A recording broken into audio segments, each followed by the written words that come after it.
How to form a 501c3 nonprofit corporation. A nonprofit corporation is purpose-driven, a company whose goal is not to make profit for themselves. Typically, they are an organization that wants to make money in order to help further a social cause or provide a public benefit. Let's get you started on the right path to forming a nonprofit corporation in West Virginia.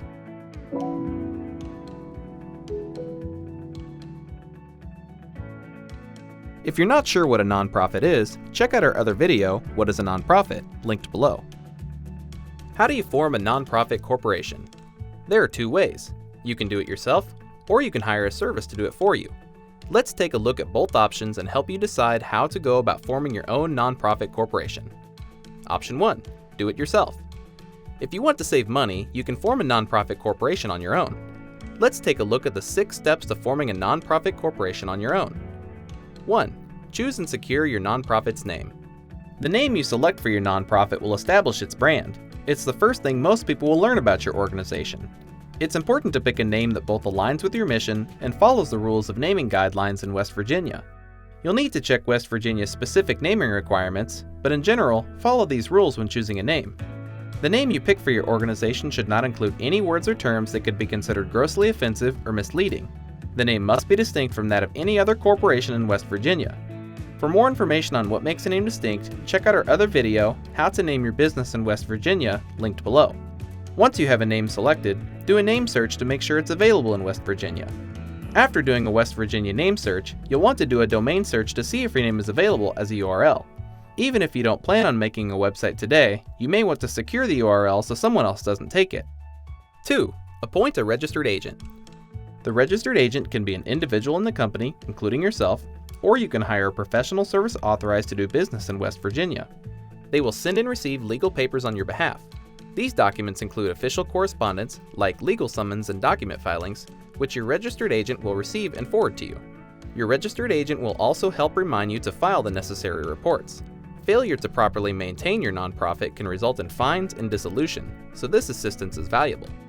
3. Select directors and officers. Your nonprofit corporation will be made up of some number of directors and officers. The directors of a nonprofit are responsible for overseeing the operations of the organization. Together, they form the board of directors. The power and influence of the directors over the organization comes from them as a board. The directors themselves do not have any authority as individuals. The board typically creates the policies that govern the nonprofit. They also oversee management-level hiring, such as the company officers.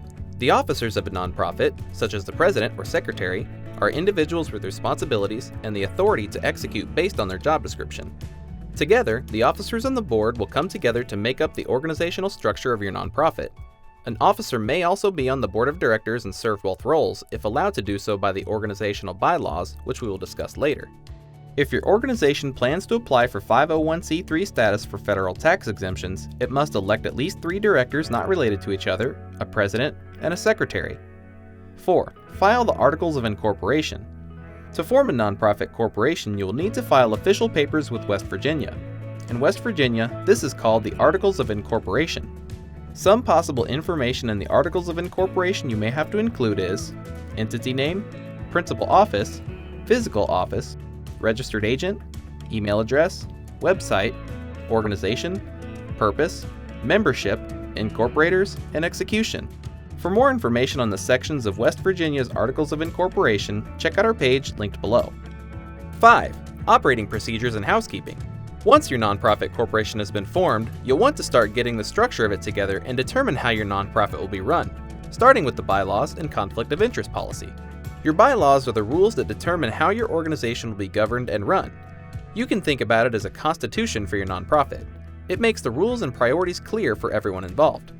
In your bylaws, be sure to include how the nonprofit will be governed, the roles of directors and officers, how meetings are held, voting procedures, electing officers or directors, how records will be kept and managed, how disputes will be handled, and how bylaws will be added and amended in the future.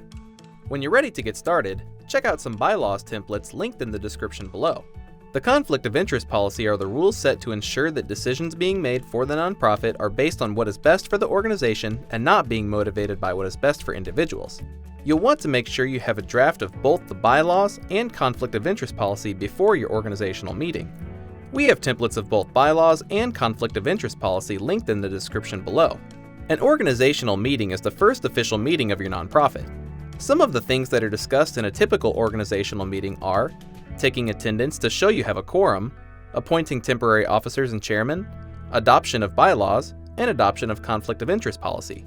It's important to record minutes of the meeting and have it signed by all attending directors. We have some corporate minutes templates linked below to help you get the ball rolling. After your nonprofit has been formed, you'll need to apply for an EIN or employment identification number. An EIN is like a social security number for your nonprofit and is used for things like filing for 501c3 status, opening a bank account, applying for tax exempt status, and submitting tax returns. For more information on EINs, check out our other video linked below. Once your organization has obtained its EIN, you should file with the West Virginia State Tax Department for your state-level tax accounts. West Virginia provides new businesses with a consolidated tax application form that could be completed online or submitted by mail, linked below. 6. Apply for 501c3 status, federal tax exemption. What is federal tax exempt status and why do you want it? When a corporation generates income, that corporation has to pay a federal income tax. As a nonprofit, your goal is to generate income that is used to help further a cause, rather than fill the pockets of the company employees. Because of this, the federal government allows that nonprofits' income not be taxed so that more of the money can go towards the cause that the nonprofit is supporting. Before your nonprofit can apply for 501c3 status, it must file the Articles of Formation with the required provisions, adopt the bylaws and conflict of interest policy, and have an EIN number. In order to file for tax exempt status, most organizations will need to file Form 1023 online or by mail and pay a fee of $600. If your organization's annual gross receipts are below $50,000, then you may be able to file Form 1023-EZ with a fee of $275. You can check your eligibility with the link in the description below. Once you have received your 501c3 determination letter from the IRS, your organization will automatically be exempt from West Virginia state income taxes and franchise taxes. Option 2. The second way to form a nonprofit is to hire a professional service to create your nonprofit for you. Hiring a professional service to file your forms and act as your registered agent for the nonprofit will cost you an additional $50 to $150. This fee only covers formation of a nonprofit corporation. If you wish for the professional service to file for 501c3 status, the cost may go up to as much as $1,700 plus filing fees. However, there are several benefits to working with a pro. A hired registered agent helps with getting your reports filed on time, helps you stay organized by keeping your business mail separate, and is available at all regular business hours to accept official mail and legal papers on your nonprofit's behalf. If you want to form an organization or company in West Virginia with the purpose being to help a cause rather than make a personal profit, a nonprofit corporation is the best way to do that. Now you know all the steps to form a nonprofit in West Virginia. For a more detailed guide, visit our site at startupsavant.com. Give the video a like if you found it useful, and subscribe if you'd like to see more. If you have questions or encounter any roadblocks, leave a comment below. Good luck in starting your nonprofit.